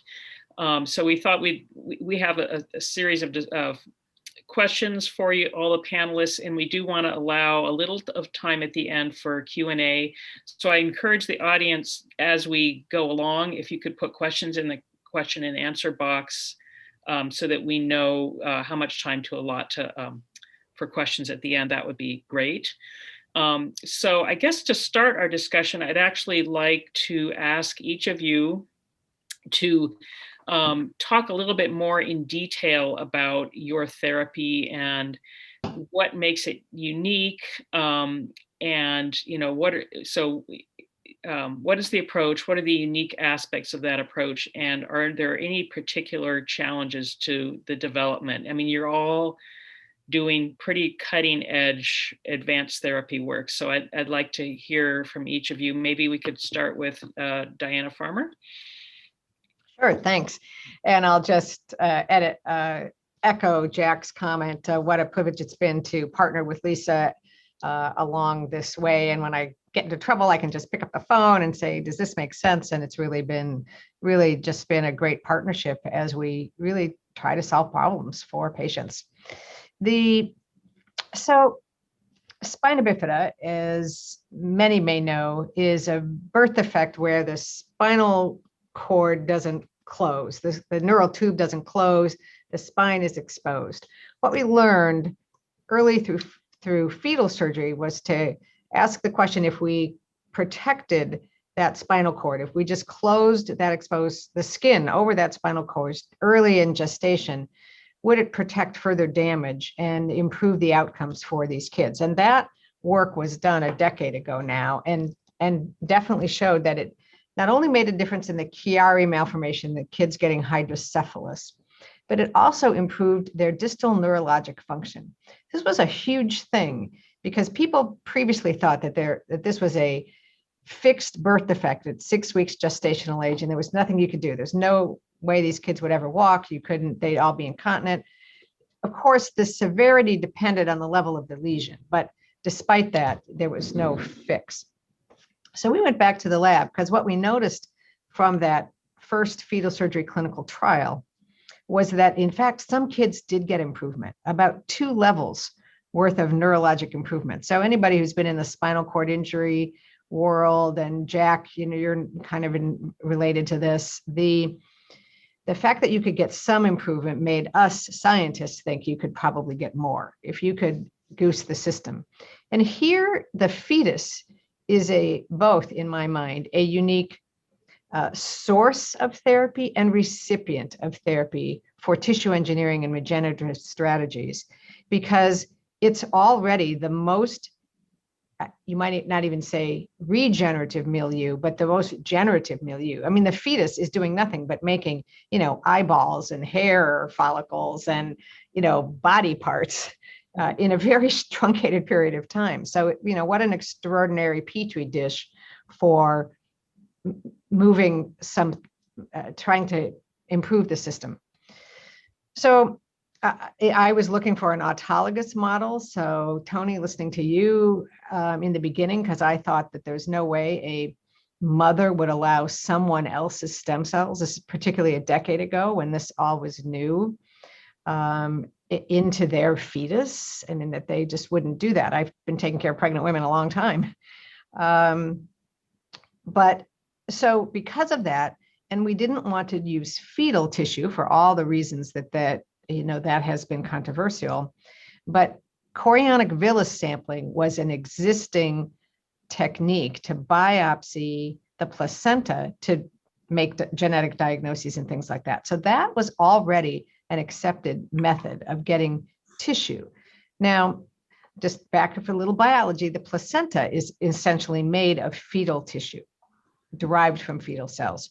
So this gave us an avenue to access potentially autologous cells. So we started studying placental cells. We first looked at iPS cells, thought we needed neural crest-derived cells. We did a lot of work, thanks to CIRM in these early days, to sort of ultimately settle on the placental mesenchymal stem cell, appreciating that, in fact, we started to learn that we did not need to replace nerves directly, but we really just needed to protect and regenerate those apoptotic cells that were already there, and that the basic mechanics of the spinal cord are laid down very early in gestation. They just get damaged, is what we think. And because we can see ultrasound also got better during this period of time, and we could see that there was more leg movement early in gestation. It was lost later in gestation. So mesenchymal cells turned out to be ideal, even though at first we thought we needed to engraft new neurons, that really all we needed to do was deliver the right, and I like to call it the magic stem cell juice, because we don't exactly know what parts of it. We're doing further work now on exosomes and the cytokine profiles, et cetera, but we don't really know what that is. I personally think it's probably going to be a function of many of those things. We're not going to come up with, it's not BDNF. There's been enough work done on spinal cord injury. So and they don't engraft. They are lower risk of developing teratogenesis and other things. So it turns out for this particular use, the mesenchymal stem cell is probably ideal. The placental cell has different characteristics than an adult bone marrow cell. It has multi-lineage. Normally mesenchymal cells are just in the mesenchymal lineage. We can generate ectodermal cell types from this as well. So it's different, sort of halfway between an adult bone marrow cell and an embryonic stem cell. And we then are topically applying. So we had the cell, we had to figure out a delivery mechanism, a delivery vehicle that could be used at the time of surgery. So the cells didn't just all drip away if you put them on with a syringe. That took a lot of work with Lisa and her team. There's, as you know, the FDA doesn't approve rat tail collagen. All our early sheep work was done with a collagen hydrogel. So we've worked on a different delivery vehicle, and we will be topically. So we now seed the cells on this matrix, which is already FDA approved. Turns out the cells really liked it. In fact, we probably activate those mesenchymal cells. We turn them on during this period, and we will be topically applying those to the cells, to the spinal cord in mid-gestation, in about 25 weeks gestational age to the fetus. So we think we have the ideal patient, so to speak, and that there are unique characteristics to our placental-derived mesenchymal stem cells. So that's our story, and we're sticking to it, and we'll let you know in hopefully 6 months to a year. Yeah, great. Yeah, it's very exciting that you've gotten to the point of starting a clinical trial. So maybe we'll move on to Dr. Oro, and you can tell us a little bit more depth about your project. Great. Thank you very much. And I wanted to also shout out to Kelly Shepard, who was my CIRM guru as well, all along the way, been incredibly helpful in every step of the way. But so our approach really is to really manufacture tissue stem cells, either for genetic diseases in kids, or during accidents, or for disease or aging. As I'm getting older myself, tissue replacement stem cells, for a cell and manufacturing platform we can use for a number of different tissue applications. And so the particular one we're looking at is for dermolysis bullosa, where these are horrible skin disease where wounds don't heal. They're born, and one of 18 proteins that basically that keep your skin on your body. And if you're missing one of those, they basically are wrapped like mummies, and there's no current therapy. We see these kids at our hospital here at Stanford. And so we're trying to basically develop a therapy for them. And so the idea would be then with the onset of IPS technology, we received CIRM funding to go from, gosh, this could be a good idea, to yes, it will be a good idea. And now at the basically a submission of our pre-IND package, and then now tailoring it to then, with the help of CIRM as well, to make it more commercially viable.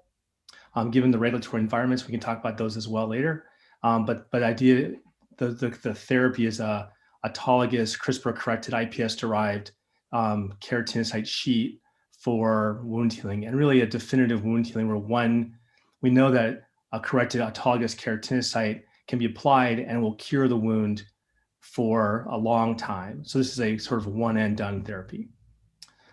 So the idea would be to then move this into IND-enabling studies with the help of CIRM, and then through our phase 1 clinical trials through our Center for Definitive Curative Medicine. So that's really the idea. We can talk about the difficulties in the question and answer period after this. Sorry, I was muted. Yeah, thanks. We definitely want to get into a little bit more about the challenges that you faced in the next set of questions, but first we would like to hear from Dr. Riedling about the project that he's working on with Dr. Thompson. Yeah, so I'll tell you about our product and how we got to that product. We have a neural stem cell that is our therapeutic agent we want to apply to Huntington's disease patients. And it's been a very long and circuitous route to get to that product. And I want to start probably most importantly by saying Leslie's really good at bringing collaborators together and establishing teams. So I want to make sure I acknowledge that this is a collaboration with UCLA, Mike Levine's lab, as well as the GMP facility at UC Davis with Gerhard Bauer and Brian Fury in developing the product and doing some of the experiments that told us it was a worthy product. So Huntington's disease is horrible. It's a neurodegenerative disorder with motor impairments as well as cognitive dysfunction. We're not geniuses in thinking of using cell therapies for Huntington's disease. It's actually been done many years ago with mixed outcomes with fetal cell transplants and other cell types. And so some outcomes were good, some outcomes not so good, but Leslie had the great idea and with CIRM providing funding to start down the path of developing potentially a better product than what had been tried before. And so we entered the landscape thinking that we would start with a neural stem cell and then maybe differentiate that stem cell to a forced differentiation into either a neuronal or an astrocytic type cell, even maybe an oligodendrocyte. But in our early studies, we found out that the precursor, the neural stem cell, was actually the best candidate. It provided the best therapy. And we've used this candidate in multiple Huntington's disease mouse models. And the cells engraft, they rescue behavior, phenotypes, they change the pathologies that are common in those HD models. And more miraculous to us is the way these cells developed seem to be replacement of potential replacement of medium spiny neurons, which are the major cell type lost in Huntington's disease in the striatum. And that these cells are electrophysiologically active and make connections. The human cells make connections with the mouse cells. And Charlie Muschel, electron microscopist up at Oregon Health Sciences, did some really beautiful studies showing mouse cells making synaptic connections to our human cells. And there's some evidence that those cells may even be coming from the cortex, the cortical projections down into the striatum to make connections to those cells. And that's a major loss in Huntington's disease. So it's pretty amazing to us. So besides all the mouse work, we have the benefit of the UC Davis GMP facility manufacturing these cells for us. So they're ready to go into clinic. They're allogenic, and they actually would have to be considered a xenotransplant because the starting material, the embryonic stem cell starting material, actually saw mouse feeders. But we can navigate that with the FDA because there are some people that have utilized these xeno products before us. But we're also collaborating with a company called Ajax, which is part of Juvenescence, a UK company.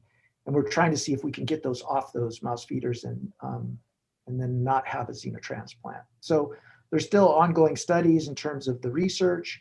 We're in the Clin 1 phase now, and we're moving into the IND enabling.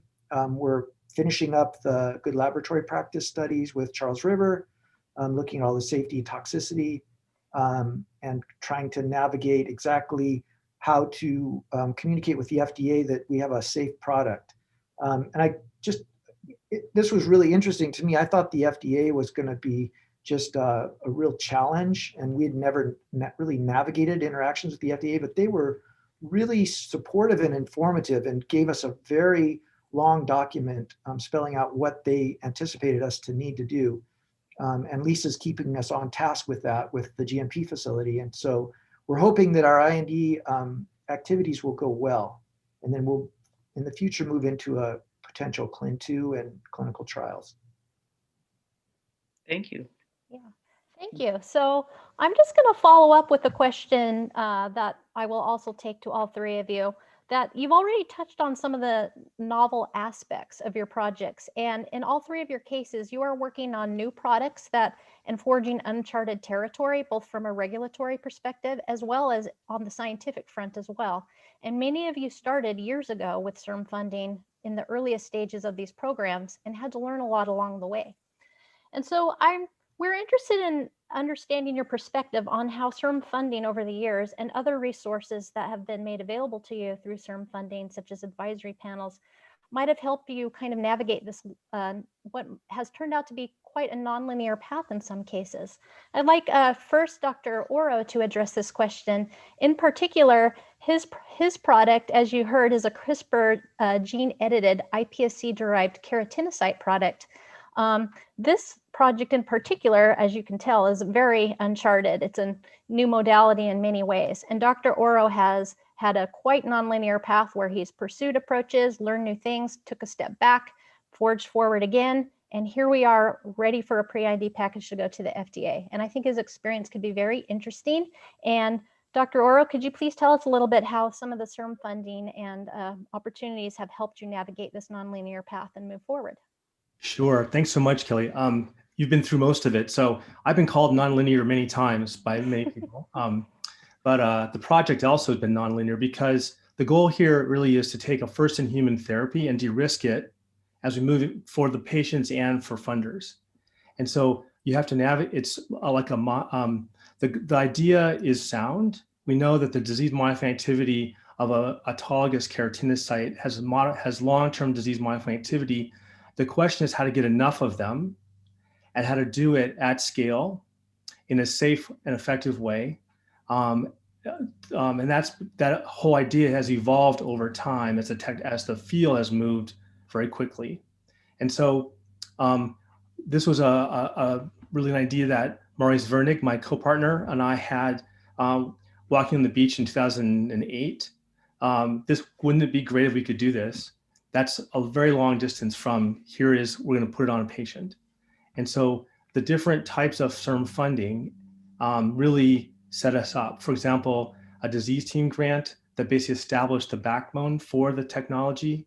And then we needed to develop a couple of tools to basically understand, for example, how do you make and reprogram an iPS-derived cell in a safe, effective way? How do you know it's then effective for making the downstream tissue target? Because each of the different tissues you want to make for the skin or retina have a different type of differentiation profile. Each of these, so that was a CIRM tools grant to develop biomarkers and actually a chromodynamic map from start to finish. So we now know how the genome folds all the way from start to finish. And that was a CIRM grant, CIRM tools grant that allowed us to then develop biomarkers, kind of like toothpicks as the cells are maturing to know when to take them out.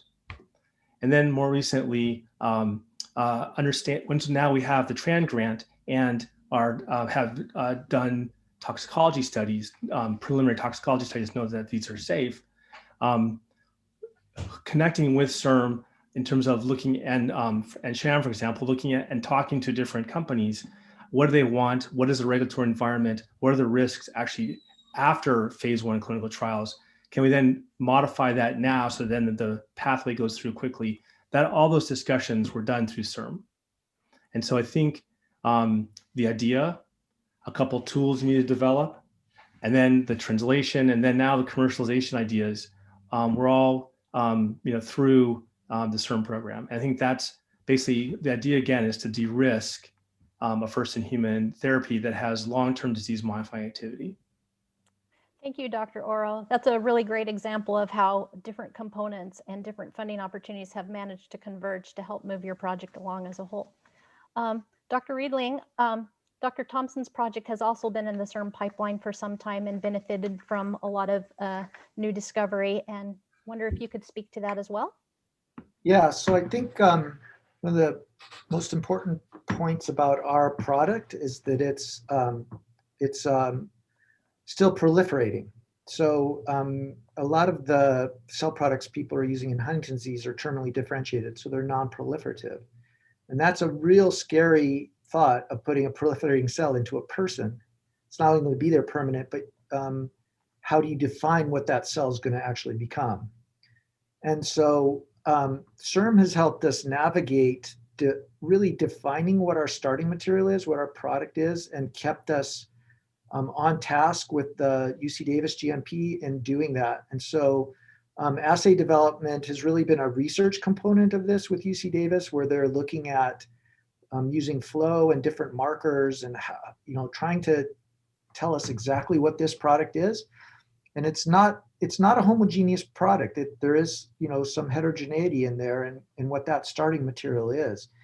And CIRM has provided excellent consultations. Shelley Heimsfeld has been recently working with us in terms of defining exactly what that flow is going to tell us about our product.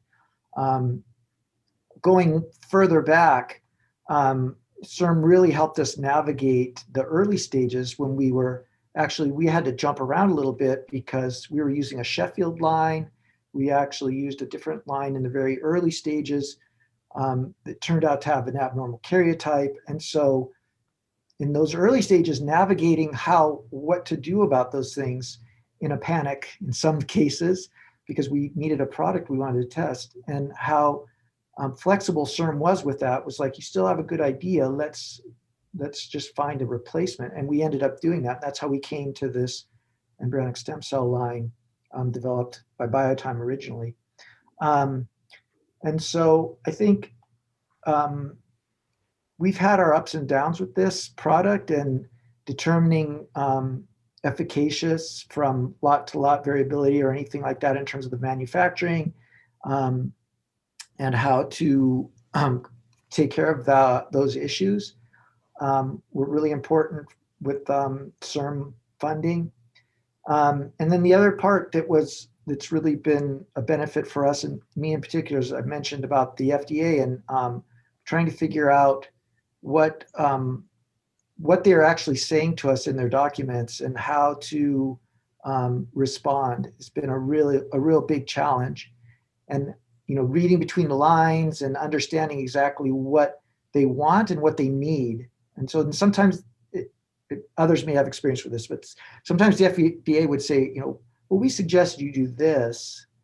And that's it's only a suggestion, but no, we come to understand that you have to really address that. So it's not like, when you get a grant proposal review or a manuscript submission review where it's like, we suggest this, and you can say, well, we don't really want to do that. Here's why we don't want to do that. I don't think we want to do that with the FDA. We want to have a very pointed, clear-cut discussion with them. So that's been very helpful too with navigating that and having consultants and others to support us in that mechanism. Thank you. And Dr. Farmer, you touched on some of the unique challenges for your product in your first question, but I wonder if you might elaborate on that and speak to, you've had a couple of CIRM grants as well. You came in at a little bit different stage than some of our other programs, but nonetheless had to work out a number of unique obstacles. And I wonder if you could speak how to the structure and resources available to you from the CIRM granting mechanisms themselves might have helped accelerate the progress of your project. Sure, absolutely. We had 3 CIRM grants along the way and now are in our CLIN 2 for our first in human trials. So I'll work backwards. The CLIN 1 really helped us navigate the FDA, figure out the communication with the FDA from the pre-IND to the actual IND filing, and understand the nature of a suggestion from the FDA. Also when to push back when, I really felt like I was the expert on this and that I needed to tell them that, no, it doesn't make sense in this situation. And that was, I got advice from Lisa and other people about, when I could push. They also changed their mind a couple of times along the way. So that was just interesting to learn. And I had no experience either. I had done some work with the FDA on a device development project. So I knew enough not to really mess with them because they have the control, but that there was room for conversation. So that was very helpful. Also, CIRM really pushed us, even though we'd had a lot of good experience with our sheep in our preclinical model. I mean, if you got cells, they walked. If you didn't get cells, if you just got the delivery vehicle, they didn't walk. I mean, it was really powerful. But we kept using the same cell line over and over to test lots of other things, to test the delivery vehicle, whether it could be hydrogel, whether it could be an extracellular matrix, whether it could be, because we wanted to control, like a scientist, for what was the effect of the delivery vehicle. But at some point, once we figured that out, CIRM said, well, that's all great, but you've just been doing that under GLP conditions. You need to do it again. Under a lot of lambs, by the way, gave their lives for this. Thank you to and this is not inexpensive. So this is why CIRM was so important at the preclinical stage to help us to say, okay, do it again in a GMP manufacturing because of the variability, Jack, that you describe in the cells. So can you demonstrate, is it the cell line, this unique cell line that was amazing, or is it the process? Is it a characteristic of your neural stem cell, or was it just that particular stem cell line that day? And so CIRM really pushed us and showed us the benefit of why it was important to, before we took it to humans, before we would get the FDA, because ours had been a xenogenetic model. We had been using human stem cells in the fetal sheep model.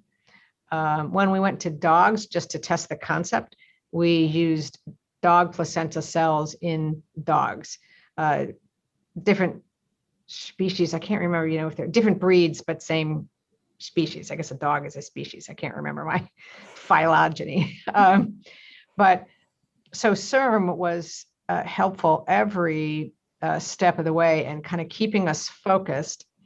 What I have discovered, the difference between sort of basic science work and translational is we sort of played the winner each time to keep moving in a product-oriented direction. And I was able to say things like, well, this is a great idea, but it's not technically feasible to operate with. So we'd move in a different direction. So they would help keep us moving that way. And now, actually, I'm looking forward to their help at the Clin 2 level, because I now have manufactured cells in our GMP facility. By the way, I just have to say, Jack, that Gerhard Bauer is great, and the help from, and having the Davis facility right here, because we are manufacturing the cells right there, and then we're walking them across the street to put into the patient at the time of surgery. And but now I realize I really do need a company or somebody. I do not want to be in the manufacturing cells business,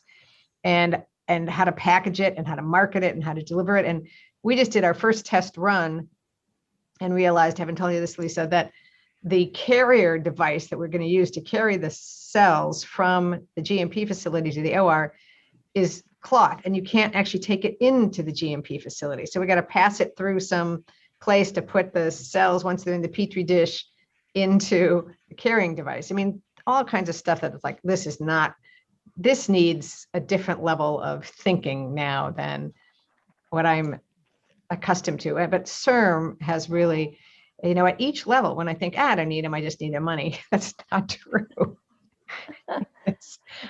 It has been incredibly helpful to, I think, actually achieving success and getting to the first in human trials.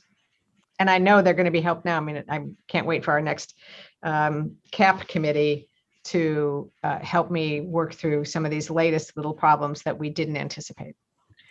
Thank you I don't very know if much. that answered your question, Kelly. It did, yes. Thank you very much. It looks like we're just about to run out of time, so I'm going to hand things back to Lisa, who may ask one wrap-up question, or if Sham, if you wanted to say a few words, you could jump in as well. Thanks, Kelly. Sham, I don't know if we're allowed to run over at all. I could ask a couple wrap-up questions or one wrap-up question, or should we just adjourn? Let's just go for it. See what happens. Okay. I was going to say you have time for like one question. One quick, rapid fire answers for each of you. So I guess, and you alluded to this just now, Diana. So what are your plans for further developing your therapy, assuming everything goes successfully with your current stage? Are you looking just at CIRM funding or getting partnerships or forming a spin-out company? So maybe Diana, you can go first. So thinking about that a lot, all the time. And when is the right timing? I didn't want to lose control of this. I've seen with one of the things that we licensed and went to another company, they took it in a totally different direction. They're making face cream out of it now. Special deal for all you guys. But that wasn't our goal. I was developing it for an anti-adhesion thing.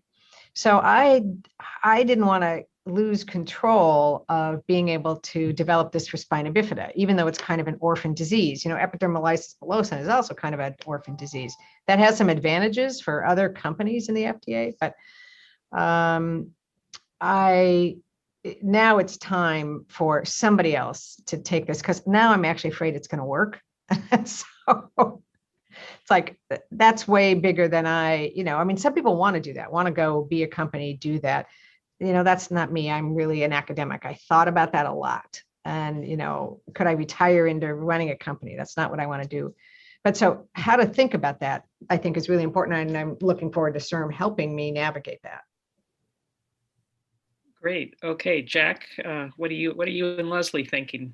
Yeah, so as Diana mentioned, manufacturing's bigger than us, and I think it's bigger than UC Davis GMP in the ultimate, for the ultimate goal. And so we're looking and trying to develop ideas and partnerships. As I mentioned, Ajax, which actually owns the rights to our starting material, Biotime embryonic stem cells, we're working with them, and we're looking at opportunities to move into that landscape and really develop this as a product. And I didn't mention it, this product could actually be utilized in other neurodegenerative disorders. So it's a very attractive product for Alzheimer's, Parkinson's, other things.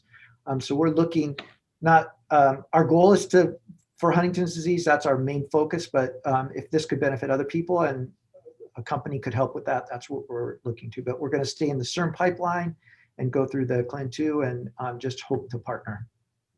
Great. Thank you, Jack. And Tony, what are you thinking about that? And you're on mute. It's like the most popular word now. Yes, I'm on mute. So the manufacturing, the CRISPR-corrected iPS-derived cell manufacturing platform can be used, is really the natural method is just to go through and mature the process through CIRM funding, as well as partnerships with industry. First in the rare disease for epidermolysis bullosa, but then the pipeline has a lot of applications on common diseases as well, for any type of either wild type or CRISPR corrected cell manufacturing. And so I think, but really the goal is to prove it in our patients, because this is where our really hearts are. But I think there's a lot of different applications downstream. And so we're really focused on proving it in a phase 1 and phase 1/2 trial in our patients, but then also commercially it has also availability and then possibilities in terms of broader, more common diseases. Burns. So Jack, we've had the same thought, and we've done some preliminary experiments with our placental-derived mesenchymal cells for other neurodegenerative diseases, because it's really an anti-inflammatory sort of immunomodulatory aspects of the mesenchymal stuff. And it's hard to know what the right companies for these things are. And also, when do you give up control of your baby? I mean, I'm sure Leslie is thinking about this as well. It's not easy questions. And actually, CIRM has been very supportive in trying to navigate that and put us in touch with other opportunities. And so, UC has the IP rights to whatever we establish. So we're going to have them negotiate, licenses and things. But there is opportunity there. And I have to mention, it's baffling and mind-boggling, this whole biotech landscape for a true academic researcher. Leslie and I both have always been in academia. We appreciate that that avenue, but it's more challenging. The language is different. The way you interact with others in terms of communicating your ideas is different. Everything needs documentation. But at any rate, we're doing that, and we're trying to figure out what is best. And like I said, again, we're going to utilize CIRM whenever they're there to help us and guide us in that process. Yeah. Thank you, everybody. I think we're 5 minutes past the hour, so I think it's probably time to wrap up. So I will turn it back over to Sham and the Biocom folks. Great. I just wanted to thank everyone today, all of the panelists, for your time. It was a fantastic 2 hours. The time just seemed to fly by. I think to all of the attendees that are still with us, if you're interested in having deeper conversations with any of the panelists or with connecting with Sham and his team on some of the opportunities for one-on-one meetings, please feel free to reach out to Oscar or myself. We both dropped our information into the chat. And Sham, I'll just turn it over to you if you want any closing remarks, but just thank you and Maria for your partnership on this great event. Thanks, Jen. I'll keep it quick. So thank you to the speakers and thank you to the attendees for taking time to chat with us this morning. And I want to thank the Biocom team, not only for this particular event, but also for the matching they're doing for our grantees, as well as for enabling CIRM to meet with prospective applicants. So thank you very much. And we're looking forward to exciting times in the next few weeks. Thank you. Thanks, everyone. Thanks, everyone. Have a great day.